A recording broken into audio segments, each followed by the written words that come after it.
Okay, for today's explosive move, we're going to do what's called a sprinter start.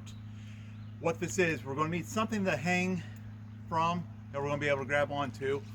We're going to get into a 45-degree, come back, and come up. Now on this, we want to make sure we do each leg, 5 reps on each leg. I know most people don't have a TRX, but if you have some rings, that'd be good, or just a couple pieces of rope tied to a tree, and you'll be able to put things underneath your arms and just come back and get a good start.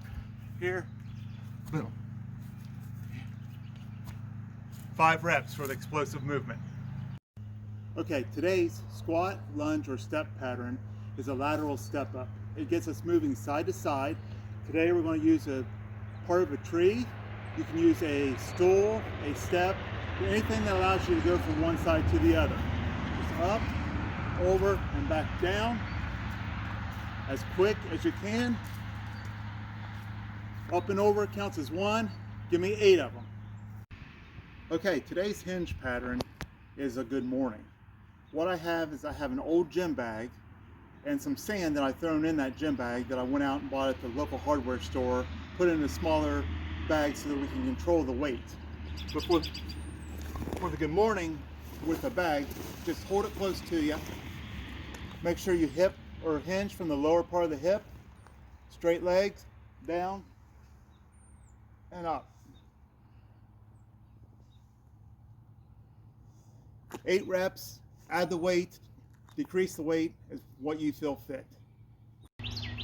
Okay, today's push movement is a one-armed push-up. It can either be done against a post, a tree, or if you're in the house, you can do it against the doorway, but your body comes through the doorway. All we're doing is just, like I said, one-arm push-up here and up. Depending on where you put your hand, you can make it easier or harder, or you can adjust your feet to make it even harder yet. As you see, I'm also having to fight the counter-lateral movement on this, so it's a good core exercise also. 8 reps. Okay, for today's pulling pattern, we're going to do a bent over row.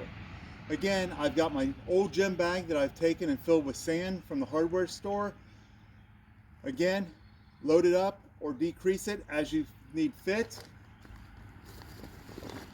Just again, we're here, we're bent. Use the arms, bring it up to the chest.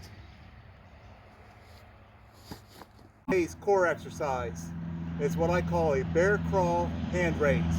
Or some people, my buddy Bobby up at RIP, up in New Jersey, he calls it the beast mode. But we start off in a 6-point stance. Raise the knees up. Then we bring the thumb up to the armpit. Alternating. Keeping those hips square, not rocking back and forth. 8 each hand, 16 total. Okay, the mobility for today is the Quadruped T-spine rotation. Again, we start off in our 6-point stance. We take the arm up, looking at the hand the whole way, and back down. We're going to complete 5 on one side, and then go 5 to the other side. Keep the hips straight, level, adjust from the thoracic spine.